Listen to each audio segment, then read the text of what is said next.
Tanda salib adalah salah satu simbol yang paling penting dan sangat dihormati dalam tradisi gereja Katolik. Tanda salib menggambarkan di mana Tuhan Yesus sendiri disalibkan.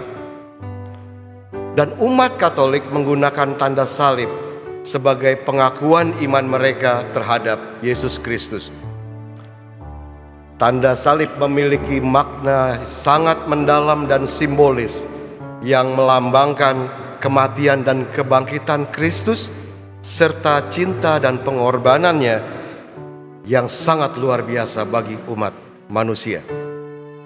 Sebagai umat Katolik, gestur membuat tanda salib dalam berbagai kesempatan bukanlah sekedar tindakan ritual formalitas belaka, melainkan telah menjadi simbol dan identitas Kristianitas sebagai pengikut Kristus. Membuat tanda salib selalu menjadi pembuka dan penutup dalam doa, baik resmi maupun doa pribadi kita.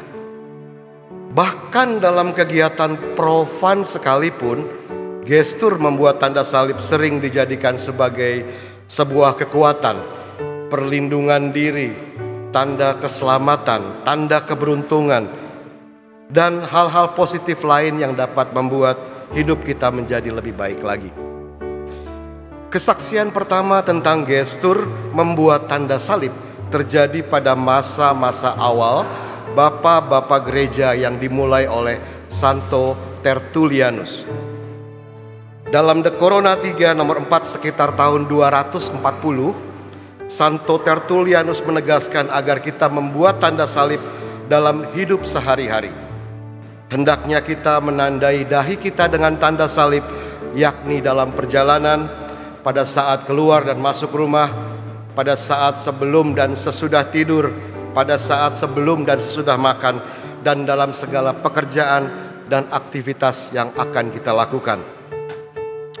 Lalu bagaimana dengan cara membuat tanda salib? Memang terdapat beberapa cara untuk membuat tanda salib.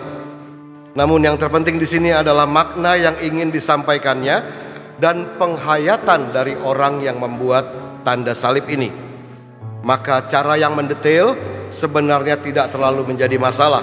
Seperti apakah membuatnya dengan dua jari, jari telunjuk dan jari tengah, yang melambangkan dua kodrat Yesus, yaitu Allah dan manusia, atau tiga jari yang melambangkan Trinitas, atau lima jari yang melambangkan lima luka Yesus yang kudus di kayu salib,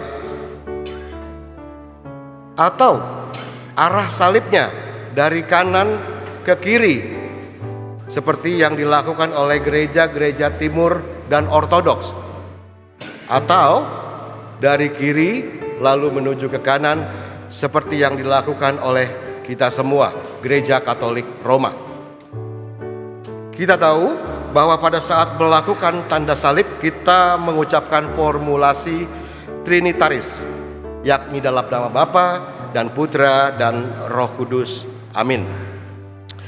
Dalam gestur pectus vel umbilicus yang berarti dada atau pusar, pada saat mengucapkan Bapa, jari kita menyentuh dahi sebagai simbol Allah yang Maha Tinggi.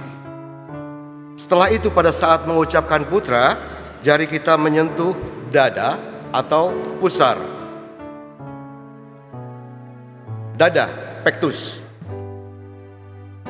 adalah simbol tempat hati kita berada sebagai lambang Yesus yang mencintai kita sedemikian besarnya sehingga memberikan hidupnya kepada manusia sampai dia wafat di kayu salib dan akhirnya bangkit pada hari ketiga. Cintanya yang luar biasa menjadi tanda hatinya yang berbelas kasih kepada kita. Pusar, umbilicus, berarti simbol awal tempat terjadinya kelahiran Sang Putra yang menyimbolkan peristiwa inkarnasi, yakni Yesus dikandung oleh Bunda Maria, Allah yang menjadi manusia. Kemudian pada saat mengucapkan Roh Kudus, jari kita menyentuh bahu kiri, dan saat mengucapkan amin, jari menyentuh bahu kanan sebagai simbol pelukan Allah yang kita terima melalui kehadiran Roh Kudus. Sejak abad kelima, gestur jari kanan menyentuh pektus atau dada pada saat mengucapkan putra sudah terjadi. Di dalam ritus Servandus Missale Romanum Pius kelima nomor 4, gestur membuat tanda salib telah menjadi ritus pembuka dalam misa. Dikatakan bahwa pada saat membuat tanda salib, tangan kanan bergerak dari dahi menuju dada. Simbol salib yang dilakukan ini sesuai dengan tipologi salib Yunani yang bentuk salibnya mempunyai 4 sisi yang sama.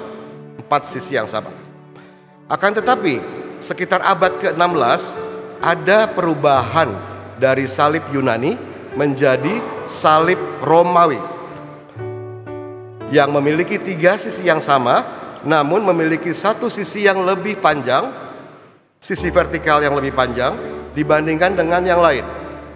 Simbol salib Romawi ini merujuk pada pusat perut atau pusar sebagai simbol inkarnasi pada saat kita mengucapkan putra. Secara teknis, hal ini lebih mudah dilakukan karena pada saat membuat tanda salib, tangan kiri biasanya berada di depan dada, sedangkan tangan kanan bergerak dari dahi menuju pusar, umbilikus, pusar. Pertanyaan berikutnya, berapa kali kita melakukan tanda salib dalam perayaan Ekaristi?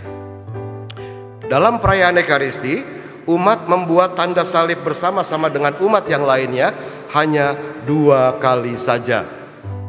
Pertama pada waktu imam mengawali misa dengan tanda salib, dan yang kedua pada waktu imam memberkati umat pada akhir misa. Selain itu, ada juga 3 tanda salib kecil yang dibuat bersama imam dan umat yang lainnya, di dahi, di bibir, dan di dada pada awal bacaan Injil, dengan doa di dalam hati, kiranya Tuhan ada di dalam pikiranku, di bibirku, dan di dalam hatiku. Selain itu, umat bisa saja membuat tanda salib secara individual, sendiri-sendiri, pada waktu berdoa pribadi, pada saat tiba di gereja dan pada saat hendak meninggalkan gereja, atau saat menyampaikan doa-doa pribadi di depan patung Bunda Maria atau lukisan Orang Kudus di luar misa. Setelah Konsili Vatikan kedua, tidak ada lagi dokumen liturgi yang mengatur secara rinci bagaimana harus membuat tanda salib. Pedoman umum Missale Romawi pun hanya menyebut tanda salib tanpa memberi penjelasan rinci tentang tahap dan tata cara membuatnya. Tanda salib dan penafsirannya begitu kaya dan tidak boleh memutlakkan salah satu tafsir. Dalam ungkapan semacam itu tidak ada tafsir tunggal. Ini bukan soal ujian true or false, benar atau salah. Lebih penting adalah simbol salib tetap terjaga, makna dan fungsinya dipahami dengan segala kekayaan penafsirannya dan berbuah pada kehidupan iman kita.